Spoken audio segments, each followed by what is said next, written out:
What's up, everybody?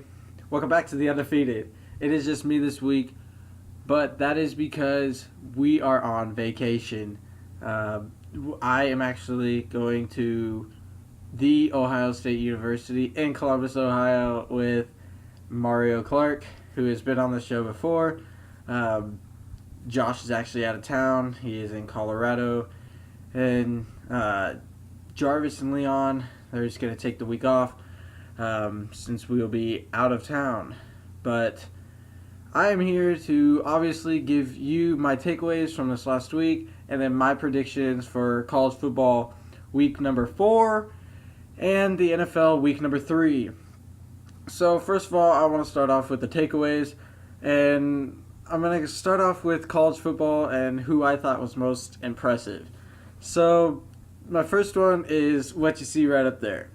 The Texas Longhorns. They really did impress me, and I'm sure they impressed a lot of people other than me. They battled USC. They took them into double overtime. Unlucky situation. Sam Ehlinger, a true freshman, walking into the Coliseum, one of the hardest places to play, and this game was the highest viewed football game of the year so far. Sam Ehlinger carried this Texas team to double overtime. Unfortunately, gets stripped on a QB sneak at the 1 or 2 yard line. And then USC, all they have to do is kick a field goal to win, and that's what they do. Unfortunate situation for Texas, but we battled. Our defense was outstanding. We picked off Sam Darnold twice. USC did not look good at all. Their wide receivers were dropping passes left and right. Ronald Jones was looking like Ronald Jones. We did hold him besides the first half touchdown that he had. Other than that, Texas looked amazing. The defense showed up. Sam Ehlinger looks like a 4-star quarterback that we grabbed. Our defense, if it could show up like that every single time, Texas will be dangerous. The other team that showed up that really impressed me was the Clemson Tigers. People thought Louisville was going to have a chance this game. Not me. I did not say Louisville was going to stand a chance. I liked Clemson in this game all the way. I love what Kelly Bryant has done. I love Dabo Swinney and everything that he does with the Clemson organization. Their defense is without a doubt the best in college football. Clemson put up 47 on Louisville. 47 at Louisville. Louisville stood no chance. Lamar Jackson was held to limited yards everywhere. Clemson dominated, as expected. My third team was Oklahoma State. Yeah, people are like, they played Pittsburgh. Well, a year ago, Pittsburgh is the team that beat Penn State. And they were playing at Pittsburgh. So now they had to play Oklahoma State at their home. So people were saying, okay, maybe there could be an upset. Not me. I thought it was going to be a big win, and it was. Oklahoma State scored 59 on Pittsburgh. Mason Rudolph had another Heisman caliber day.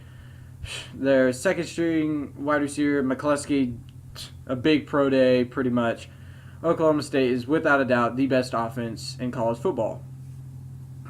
Now when I look at the disappointing teams, Nebraska sticks out the most to me. It's where I am, where I'm from, and Nebraska, they played horrible, people. They lost to Northern Illinois. Northern Illinois. I get Northern Illinois has beaten these other Big Ten teams in the previous years, the Wisconsins,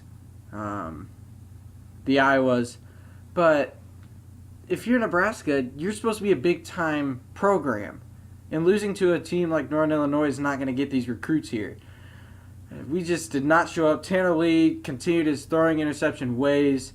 I thought our defense actually played fine because Northern Illinois does not win this football game if we do not throw all these interceptions. Nebraska really needs to answer this offensive line. If we look at the New York Football Giants, they are horrible. Eli Manning is now one of the worst quarterbacks in the league because of this offensive line. So I kind of compared the New York Giants with the Nebraska Huskers because if you're Nebraska, you cannot protect Tanner Lee. How are those 2 interceptions thrown this last game? Is because he was not protected. He did not have time in the pocket, nor was he safe at all. So if you're Nebraska, figure out your offensive line, and now your issues are on the offensive side rather than defensive, what everybody thought it was going to be. My other team was Tennessee. Sure, people may say it's why are they so disappointing? They lost on a last-second pass against Florida. That is because they lost on a last-second pass. It's just disappointing that you lose at the very last second of the game. It wasn't even a Hail Mary call that Florida called. It was a one-on-one situation on a deep ball, and the Tennessee guy fell, and Florida wins. It's just unfortunate. It's disappointing that Tennessee lost. Unfortunately, Tennessee's season is now hanging in the balance of Florida losing a game more than Tennessee. And that's what Tennessee needs. My third one is LSU. I did not have LSU beating Mississippi State, but it's all honestly disappointing how bad they did get beat. It was 37-30 Mississippi State. They rolled LSU at their home field. I did not expect that kind of win to come out of Mississippi State. I could put Mississippi State as an impressive team, to be honest.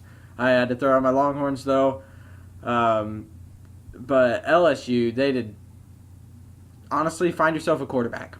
Find yourself a quarterback and then come contact me when LSU is relevant again with a quarterback. Because I love their running backs, but if you ain't got a quarterback, you're never going to be a top team.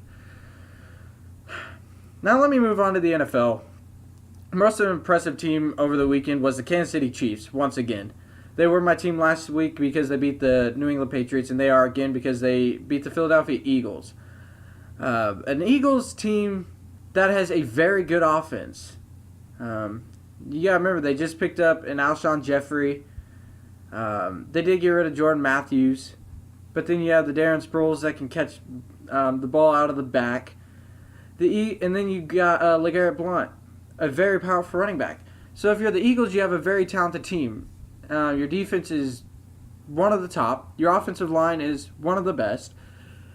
But Kansas City still managed to beat them. I know Kansas City played at home, but Kansas City is looking as good as anybody, and they're looking to have a really good chance at the Super Bowl from this standpoint, as long as Alex Smith can keep up the deep passes. My second team would be Atlanta. The Atlanta Falcons, once again, showed up, smashed the Packers. The Packers did not stand a chance. The Atlanta defense is for real. I am scared. I said that Atlanta would have a Super Bowl hangover. It did kind of show in the Chicago Bears game when they barely beat the Bears, but my Lord, people, they're looking good. They're right back to the same position. My third team is the Denver Broncos. Everybody's like, Cowboys this, Cowboys that. Me, I'm like, how about them Cowboys? Because I don't like the Cowboys as much as a lot of people. I don't dislike them. I'm just saying I do not like them of their quality of talent. I love their offensive line. That's their MVP every single season. But to be honest, the Cowboys are not that good. The Denver Broncos showed it. If you can get pressure on Dak Prescott, if you can get pressure on Ezekiel Elliott. Ezekiel Elliott was held to 8 yards against the Denver Broncos. So if you can stack the box like the Denver Broncos did, put pressure on Dak Prescott, you're going to cause those interceptions. And a lot of people have been talking about Ezekiel Elliott's effort. I don't see it. It happens with a lot of players, so it's not a big deal to me. But Denver really gave the Cowboys what they needed. And to be honest, Denver is a very hard place to play in September. To me, it's a very hard place to play in general because it's in the Mile High City. Now I'm going to move on to my disappointing NFL teams this last weekend. The New York Football Giants is one of them. It's obvious. They got beat at home to the Detroit Lions, who I think is very good, people. People got to watch out for Matt Stafford. He's really making that paycheck worth it. But the New York Giants, really, I said about it with Nebraska. Now I'm going to say it again with the New York Football Giants. Get yourself an offensive line. Eli Manning is one of the worst quarterbacks in the league. He's looking like a Browns quarterback. Once they find an offensive line, they'll be relevant. Right now, I'm scared that the New York Giants will not make the playoffs. I had them winning the NFC East. I will confess to that. I now am looking at the Eagles because the Giants, they can't figure it out. Second team is the Bengals. Still no touchdown. You played 2 games at home and you could not score a touchdown. Make the complaint that you're without Vontaze Perfect. He's on defense. You have your 3 running backs. You have an A.J. Green. You have a Tyler Eifert. You have an Andy Dalton. Sure, they're missing an offensive line, but it's not as bad as the New York Giants. If you're the Dolphins, you got to figure it out. My third team is the Carolina Panthers. Yes, they did win. They beat the Bills 9-6. But this isn't the Carolina Panthers I thought we were going to see this year. It's not the Carolina Panthers a lot of people thought we were going to see this year. Cam Newton has not been protected. Their offense has not looked good. I don't think they've used Christian McCaffrey enough. Calvin Benjamin has been inconsistent. Their defense has been solid, but their offense needs to find consistency. And then maybe I'll start taking them off the disappointing list because the last 2 weeks, they showed up against 49ers, but it's the 49ers. So Carolina needs to show up. They really do. And now they play the Saints this week, which I think this is a big game to prove themselves because the Saints are a high prolific offense. Now let's move on to the predictions of college football and what I think is going to happen this weekend. So like I said, obviously we are not doing a full episode this week because I am taking vacation and I'm going to see the Ohio State Buckeyes live. And that's the game I'm going to start out with. They play UNLV, so UNLV travels to Columbus. I'm not going to give you a score on these first 3 games, but I have Ohio State winning big in Columbus. It's a UNLV team that lost to a Howard team when they were, I think, 45-point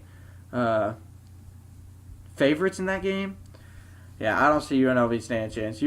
I think Ohio State's going to run up the score on them, to be honest. Second game, North Carolina State travels to Florida State. I think this is going to be a good game to watch. They play at noon Eastern. Florida State is now... This is their first game back without DeAndre Francois. So it's really going to be, how are they going to perform without him? I honestly have North Carolina State winning on the road. That is because I love North Carolina State's defense, and Florida State can clearly not protect the quarterback. And Penn State goes to Iowa. That is a night game. I honestly think Penn State wins big. Iowa had troubles against Iowa State. They were showing signs of early struggles against Wyoming. I don't think Penn State has any problems. I think Saquon Barkley has a big game. Trace McSorley has a big game. Penn State rolls in Iowa. Now I'm going to start giving you my scores starting out this game. Texas A&M plays Arkansas, and they play at the Dallas Cowboys Stadium. I think Arkansas wins this game. I think it's going to be a very close game, to be honest. Both these coaches are now on the hot seat in the SEC. I think Kevin Sumlin is getting fired after this season, unfortunately. Brett Bielema could be very well on his way out of Arkansas as well, especially if he cannot win this game. I think Brett Bielema is actually going to be on his way out. I think Arkansas does, though, win this game 35-21 because Texas A&M just does not have a quarterback. They need to find one. All they have is a running game. Next game I'm going to look at is the Rutgers. They travel here to Nebraska. I got to be honest with you, people. I'm going with the Rutgers. This is why. The Rutgers just beat Morgan State. I know it's Morgan State, but they beat them 65-0. 2-0. They shut out a Division II team. I don't think Nebraska's defense is ready for this Rutgers offense. Rutgers' offense they did fairly well against Washington. They lost by 14. Washington's ranked seventh right now. So Rutgers have not proved to be the worst team in the Big Ten. So yes, I have Rutgers winning this game 42-28. I have them actually putting up some big numbers against Nebraska because Nebraska's defense has shown we are weaker at stopping the pass. I think we have problems. And then Nebraska, I think Tanner Lee's interceptions continue. Rutgers shutting out Morgan State. I think his interceptions continue. We cannot protect him. I think Rutgers get it done, unfortunately, here in Nebraska. Once again, it's going to be another bad loss. Moving on to TCU travels to Oklahoma State. This is one of the games of the weekend. I'm ready for it. Now, who do I want to win? I honestly want nobody to win. But I think Oklahoma State wins this one. I think it's going to be a closer game than what they have had because it is TCU, and TCU has proved to have a very good defense this year. And their offense can be dangerous if their running attack can get going. But I have Oklahoma State winning 45 to, they win 49 to 35. I think Mason Rudolph is just too much, and I don't think TCU can handle all that scoring power that Oklahoma State has, and it's in Bedlam, Oklahoma. So I just have Oklahoma State continue to roll. Michigan travels to Purdue. That's a afternoon game. I think this has a very good potential to being a good game this year. Purdue has really shown people that they are for real. Their quarterback has been phenomenal.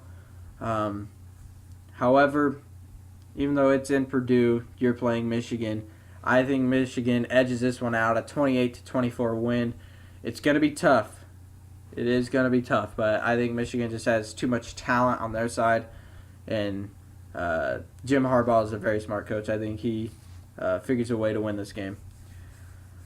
Mississippi State travels to Georgia. This is the game of the week. I think Mississippi State keeps on rolling.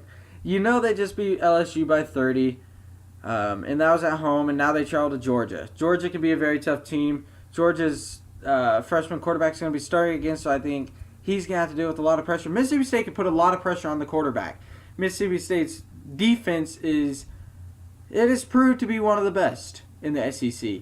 I have talked up Mississippi State this entire season. I said people really need to watch out for what Mississippi State has become. I love Dan Mullen. I love what I'm seeing from Nick Fitzgerald, the quarterback. Mississippi State is very dangerous. I do not think Georgia has that defense that can contain Nick Fitzgerald from running and then hitting them on the deep ball. I think Mississippi State wins this 31-21. It's going to be a good game, but I don't see Georgia taking care of business against Mississippi State.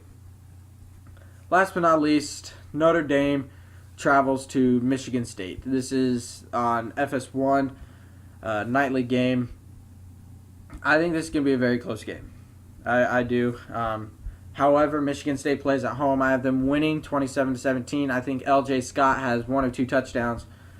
Michigan State, I think, proves that they are somewhat back, that they can return to their top 5 Big Ten team form. Michigan State wins this one at home. Now, I did not talk about my Longhorns because they are on a bye week. They come back after this, and they play Iowa State in Ames, Iowa. It's going to be a good one. We'll talk about that next week. But for now, let's move on to the NFL predictions real quick. This will not take very long. Rams, they travel to the 49ers. I have the Rams winning this one. Jared Goff is a better quarterback than Brian Hoyer. That is why. Ravens, they play the Jaguars, and they play this game in London. One of the 6 games that is played in London. I have the Ravens winning this one. Ravens' defense is just too much. The Titans proved it last week. Jaguars cannot handle a good defense. And the Ravens have one of the best defenses. So Jaguars lose this one. Ravens win by a good amount. Denver travels to Buffalo.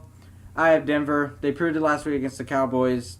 Buffalo cannot score very well. If you shut down LaShawn McCoy, Buffalo's not a very good offensive team. I have Denver winning this. Steelers at Bears. It's the Bears, really. I got Steelers rolling. Falcons at Lions. This is going to be a good game because it is played in Detroit. And Matt Stafford knows how to fight. But I do have the Falcons. I just think Falcons are too much to handle. Their defense is going after every single thing, 100%. I think it's going to be a very close game, but I like the Falcons. Browns, they travel to the Colts. One of the less attractive games of the week. I actually have the Browns getting their first win of the season. I do not like what the Colts are doing. Jacoby Brissett could be having be injured, and if Scott Tolzien has to go, it's not looking good for the Colts. I like the Browns. I think Deshaun Kaiser gets them their first win. The Bucks travel to the Vikings. I like the Bucks. Sam Bradford may or may not play again, and if Case Keenum starts, the Vikings do not stand a chance. I definitely think the Bucks The Bucks almost shut out the Bears last week. I love the Bucks defense. I think the Bucks win this one in Minnesota. Texans travel to the Patriots. I like the Patriots. That first game that they had was... It was first game jitters against the Chiefs, to be honest. Patriots, you know what happens when they lose their first game. They win the Super Bowl. I like the Patriots beating the Texans. Dolphins, they travel to the Jets. I don't even have to say anything, people. The Dolphins win this one. The Dolphins just beat the Los Angeles Chargers, and now they play the Jets. Really? Dolphins win. Giants at Eagles. I got the Eagles because the Giants now have an offensive line, and the Eagles are very good. Eagles win this one. Saints at Panthers. I like the Panthers because of that defense, and I think Cam Newton and that offense figures it out against one of the worst defenses in the NFL, the Saints. So I like the Panthers. Game I'm most intrigued is because it is my team, as you see right up there. Seahawks at Titans. I got the Titans, not just because my team. Seahawks have not proved they are very good offensively, and the Titans have a very good underestimated defense. I think the Titans win a close one. Bengals at Packers. This is going to be... It depends on if the Bengals can figure out the offense. I do not think they do. I think Packers roll at home. Chiefs at Chargers. This is going to be a better game than what people imagine. What hurts the Chargers is they only have 26,000 capacity seating in their stadium right now. I like the Chiefs in this game. I think Alex Smith continues his ways. Kareem Hunt continues his ways. He has been a special player for them. He is only a rookie. I like the Chiefs beating the Chargers. Raiders at Redskins, Sunday Night Football. I like the Raiders. Redskins have just not proven to me that they can contend in the NFC East, and let alone contend with a team like the Raiders. Raiders are rolling right now. Marshawn Lynch is looking better than ever. Same with Michael Crabtree and Amari Cooper. Raiders win. And Monday Night Football, Cowboys at Cardinals. You know, people, I've been saying that Denver would win, which I was right. I said the Giants would win. I was wrong. I'm going to have to say it. I got the Cowboys winning this one. Here's why. I do not like what the Cardinals are doing. They barely beat a Colts team that it was Jacoby Brissett's first start, and he's barely been there in Indianapolis. I think Cowboys roll in Arizona.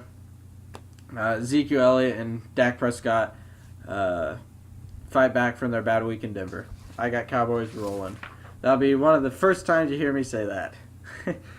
All right, so that's going to do it for this episode of The Undefeated. I will see you back from vacation. We will be back next Friday with more college football predictions of Week 5 and then NFL predictions of Week 3 or Week 4. I'm sorry.